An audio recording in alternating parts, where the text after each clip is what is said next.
ഇന്ത്യയും പാകിസ്ഥാനും തമ്മിൽ വെള്ളക്കുപ്പായത്തിൽ ടെസ്റ്റ് കളിച്ചിരുന്ന കാലം ഓർമ്മയില്ലേ? അനിൽ കുംബ്ലെയുടെ 10 വിക്കറ്റ് നേട്ടം, ഇർഫാൻ പത്താൻ്റെ ആദ്യ ഓവറിലെ ഹാട്രിക് നേട്ടം, അങ്ങനെ എത്രയെത്ര ഐക്കോണിക് നിമിഷങ്ങളാണ് ഇരു രാജ്യങ്ങളും തമ്മിൽ കളിച്ചപ്പോൾ പിറന്നിട്ടുള്ളത്. നിലവിലത്തെ സാഹചര്യത്തിൽ ഇന്ത്യ പാക് ടെസ്റ്റ് മത്സരം നടക്കാനുള്ള ഒരേ ഒരു സാധ്യത ഇരു രാജ്യങ്ങളും ലോക ടെസ്റ്റ് ചാമ്പ്യൻഷിപ്പിൽ ഫൈനലിൽ ഇടം നേടുക എന്നതു മാത്രമാണ്. ഇപ്പോഴത്തെ സാഹചര്യത്തിൽ അതിന് എത്രമാത്രം സാധ്യതയുണ്ട്? ഈ ഒരു ചോദ്യത്തിന് ഉത്തരമറിയാനാണ് ഇന്ത്യൻ ആരാധകർ പാകിസ്ഥാൻ ബംഗ്ലാദേശ് പരമ്പരയിലേക്ക് ഉറ്റുനോക്കുന്നത്. ഈ പരമ്പര ഇന്ത്യ പാകിസ്ഥാൻ WTC ഫൈനൽ എന്ന സ്വപ്നത്തിന് വല്ല പ്രതീക്ഷയും നൽകുന്നുണ്ടോ? നമുക്കൊന്ന് പരിശോധിക്കാം.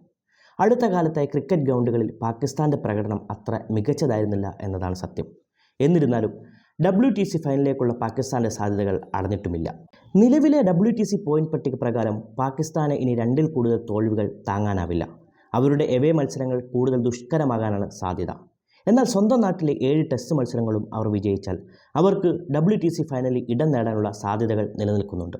ബാറ്റർമാരുടെ ഫോമില്ലായ്മയാണ് പാകിസ്ഥാൻ്റെ ആശങ്ക. 2020 ശേഷം ബാബർ അസമിൻ്റെ ഫോം ദയനീയമായി ഇടിഞ്ഞിട്ടുണ്ട്. ഇതുകൂടാതെ ടീമിൻ്റെ അടുത്ത മത്സരങ്ങൾ റാവൽപിണ്ടിയിലാണ് നടക്കുന്നത് എന്നതും പാകിസ്ഥാൻ്റെ ആശങ്ക കൂട്ടുന്നുണ്ട്. ബാറ്റിങ്ങിന് അനുകൂലമായ റാവൽപിണ്ടിയിലെ പിച്ചിൽ ബൗളർമാരുടെ മികവ് പാകിസ്ഥാന് എത്രത്തോളം അനുകൂലമാവുമെന്ന് കണ്ടു തന്നെ അറിയാം. ജയം അനിവാര്യമായ സാഹചര്യത്തിൽ എതിർ ടീമിനെ 2 തവണ പുറത്താക്കാൻ ബാറ്റിംഗ് പിച്ചിൽ പാക് ബൗളർമാർ ഒരുപാട് വിയർക്കേണ്ടി വരും.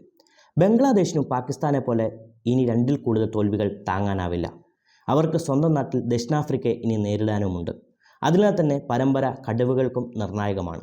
ദക്ഷിണാഫ്രിക്കയെ തോൽപ്പിക്കാനായാൽ അത് WTC ഫൈനലിലേക്കുള്ള അവരുടെ സാധ്യതകളെയും വർദ്ധിപ്പിക്കും. അപ്പോഴും ഇന്ത്യക്കും വെസ്റ്റ് ഇൻഡീസിനുമെതിരെയും സ്വപ്നതുല്യമായ പ്രകടനം അവർക്ക് കാഴ്ചവെക്കേണ്ടതുണ്ട്. നിലവിലെ സാഹചര്യത്തിൽ ഇന്ത്യയും ഓസ്ട്രേലിയയുമാണ് WTC ഫൈനലിൽ ഏറ്റവും സാധ്യതയുള്ള ടീമുകൾ. എന്നാൽ ദക്ഷിണാഫ്രിക്കയുടെ വാതിലുകളും അടഞ്ഞിട്ടില്ല. പ്രോട്ടീസ് അവരുടെ അവശേഷിക്കുന്ന മത്സരങ്ങളിൽ മികച്ച പ്രകടനം കാഴ്ചവെച്ചാൽ അവർക്ക് ഫൈനലിലേക്ക് കടക്കാനാകും. കണക്കുകളിൽ ഇംഗ്ലണ്ടിനും ന്യൂസിലാൻഡിനും ഇനിയും അവസരമുണ്ട്. എന്നാൽ അവർക്ക് ശേഷിക്കുന്ന എല്ലാ മത്സരങ്ങളും വിജയിച്ചാൽ മാത്രമേ സ്വപ്ന ഫൈനൽ കളിക്കാനാവൂ. ഇത് ഏറെക്കുറെ അസാധ്യം എന്നു തന്നെ പറയാവുന്നതാണ്. ഇന്ത്യ ഓസ്ട്രേലിയ തമ്മിലുള്ള പരമ്പരയിലാണ് എല്ലാ കണ്ണുകളും. ഈ പരമ്പര WTC ഫൈനലിലെ ചിത്രം കൂടുതൽ വ്യക്തമാക്കും.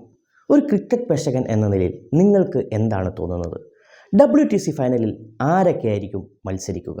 നിങ്ങളുടെ അഭിപ്രായങ്ങൾ ഇവിടെ കമൻറ്റിൽ പങ്കുവെക്കൂ.